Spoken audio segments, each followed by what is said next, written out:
नमस्कार दोस्तों, स्वागत है आप सबका आपके अपने YouTube चैनल एग्ज़ाम टैबलेट में। दोस्तों, इस वीडियो में हम लोग एएनएम और जीएनएम के एंट्रेंस एग्ज़ाम से रिलेटेड कुछ हम लोग इम्पॉर्टेंट एमसीक्यूज़ को देखेंगे। तो चलिए क्वेश्चन स्टार्ट करते हैं। Sunken stomata is found in, जो धंसा हुआ रंध्र होता है वो किस में पाया जाता है? Option A mangrove plant.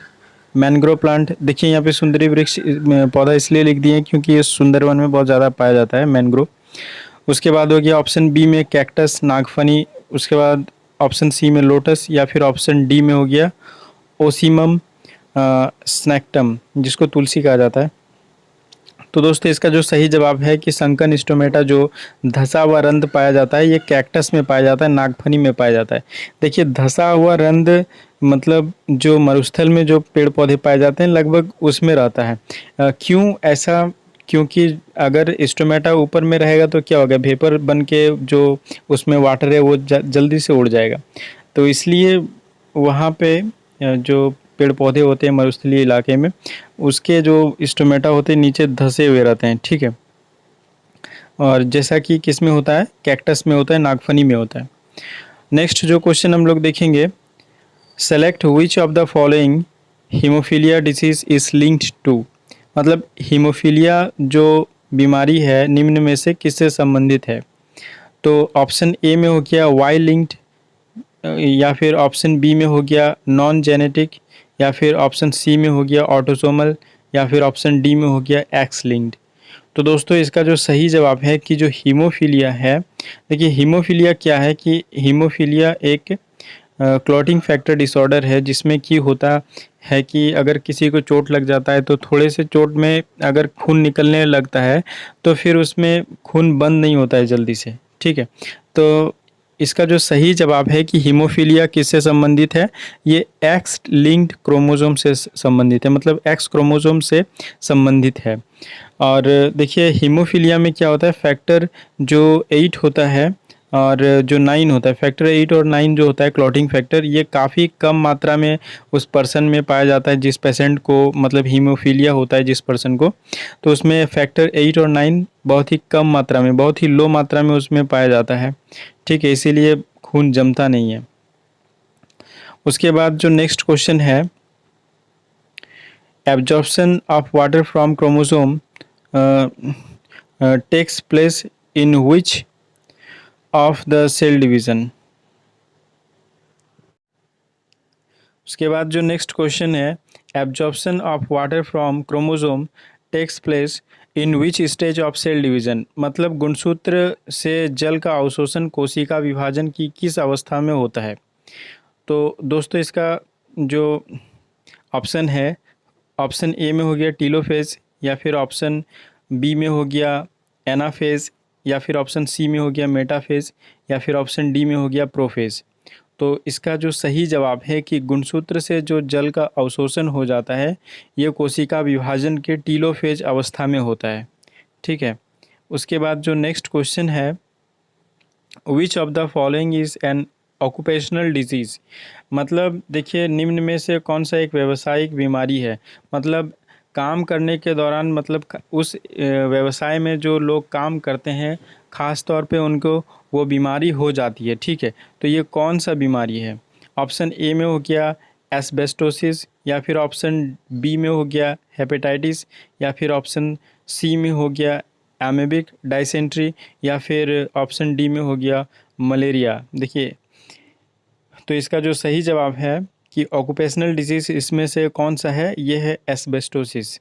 देखिए, इसमें जनरली एस्बेस्टस का जो यूज़ किया जाता है, जो घर में जो इंसुलेट किया जाता है, छतों को इंसुलेट किया जाता है हीट से बचाने के लिए।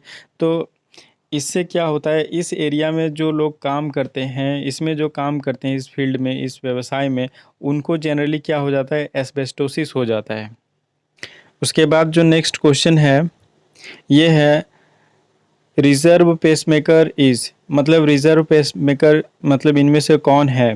तो इसका जो ऑप्शन है, ऑप्शन ए में हो गया एस ए नोड, या फिर ऑप्शन बी में हो गया ए वी नोड, या फिर ऑप्शन सी में हो गया बंडल ऑफ हिस, या फिर ऑप्शन डी में हो गया पुरकिंजे फाइबर। तो दोस्तों, इसका जो सही जवाब है ये है ए वी नोड। देखिए SA नोड जो है ये नेचुरल पेसमेकर है। तो देखिए SA नोड जो क्या करता है, ये इनिशिएट करता है, इलेक्ट्रिकल सिग्नल को जनरेट करता है, और जिससे कि क्या होता है, आर्टिया कॉन्ट्रैक्ट होता है। और फिर देखिए ये इलेक्ट्रिकल सिग्नल SA नोड पास करता है AV नोड को, तब जाके ये क्या करता है, जो वेंट्रिकल्स होते हैं उसको कॉन्ट्रैक्ट करता है। ठीक है, तो इसलिए जो AV नोड है इसको क्या बोला जाता है, रिजर्व पेसमेकर बोला जाता है। नेक्स्ट जो क्वेश्चन है, function of buffer is, buffer का क्या कार्य है। ऑप्शन ए में हो गया डिक्रीज पीएच लेवल, पीएच के स्तर को कम कर देता है, या फिर option B increase pH level, pH के लेवल को बढ़ा देता है, या फिर option C inhibiting pH change, pH स्तर को बदलने से रोकता है, या फिर option D none of this, इनमें से कोई नहीं। तो इसका जो सही जवाब है दोस्तों कि जो बफर का जो फंक्शन है ये क्या है, इनहिबिटिंग पीएच चेंज, मतलब पीएच के स्तर को बदलने से रोकता है। एक तरीके से बफर क्या करता है कि पीएच को मेंटेन करके रखता है। ठीक है, उसके बाद जो नेक्स्ट क्वेश्चन है, iodine make starch turn to, starch में आयोडीन डालने से क्या होता है। देखिए ऑप्शन ए ब्लू ब्लैक, या फिर ऑप्शन बी रेड, या फिर ऑप्शन सी ग्रीन, या फिर ऑप्शन डी कलरलेस। तो इसका जो सही जवाब है दोस्तों ये है ब्लू ब्लैक, मतलब आयोडीन, स्टार्च में अगर आयोडीन डाल देंगे तो क्या होगा, इसका कलर ब्लू ब्लैक हो जाएगा। उसके बाद जो नेक्स्ट क्वेश्चन है, urea is a waste produced in the process of breakdown of, किसके अपचय की प्रक्रिया में यूरिया एक अवशिष्ट उत्पाद के रूप में बनता है। ठीक है, तो ऑप्शन ए में हो गया प्रोटीन, या फिर ऑप्शन बी में हो गया कार्बोहाइड्रेट, या फिर ऑप्शन सी में हो गया फैट, या फिर ऑप्शन डी में हो गया शुगर। तो दोस्तों इसका जो सही जवाब है प्रोटीन, कि जब प्रोटीन का ब्रेकडाउन होता है तो इस प्रोसेस में वेस्ट प्रोडक्ट के रूप में क्या बनता है, यूरिया बनता है। उसके बाद जो नेक्स्ट क्वेश्चन है, the mode of reproduction in which an individual produce of spring without the help of another individual is called, मतलब देखिए प्रजनन की वह विधि जिसमें एक व्यक्ति दूसरे व्यक्ति की सहायता के बिना संतान उत्पन्न करता है, क्या कहलाता है। तो ऑप्शन ए में हो गया एसेक्सुअल रिप्रोडक्शन, अलैंगिक प्रजनन, या फिर ऑप्शन बी में हो गया फर्टिलाइजेशन यानी निषेचन, या फिर ऑप्शन सी में हो गया स्पोर फॉर्मेशन बीजाणु गठन, या फिर ऑप्शन डी में हो गया वेजिटेटिव रिप्रोडक्शन। तो दोस्तों इसका जो सही जवाब है कि जब प्रजनन की वह विधि जिसमें एक व्यक्ति दूसरे की सहायता के बिना संतान उत्पन्न करता है तो इसको बोलते हैं एसेक्सुअल रिप्रोडक्शन। देखिए स्पोर फॉर्मेशन और जो वेजिटेटिव रिप्रोडक्शन है ये दोनों ही क्या है, ये दोनों ही एसेक्सुअल रिप्रोडक्शन का मतलब एक तरीके से बोले तो मोड है। ठीक है, प्रकार है। मतलब अगर बोलेगा स्पोर फॉर्मेशन क्या है तो ये एक एसेक्सुअल रिप्रोडक्शन है। ठीक है, उसके बाद जो वेजिटेटिव रिप्रोडक्शन है ये भी एक क्या है, एसेक्सुअल रिप्रोडक्शन है। उसके बाद जो नेक्स्ट क्वेश्चन है, the main elements of acid rain are, मतलब अम्लीय वर्षा के जो मुख्य तत्व हैं वो क्या हैं।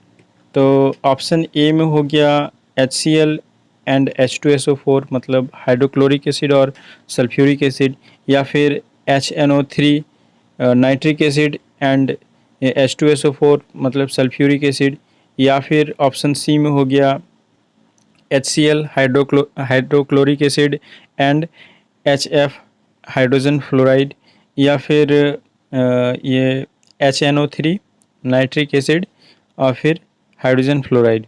तो दोस्तों इसका जो सही जवाब है कि अम्लीय वर्षा का जो मेन एलिमेंट होता है ये होता है नाइट्रिक एसिड HNO3 और H2SO4 सल्फ्यूरिक एसिड। ठीक है, मतलब नाइट्रिक एसिड और सल्फ्यूरिक एसिड किस में होता है, अम्लीय वर्षा में होता है।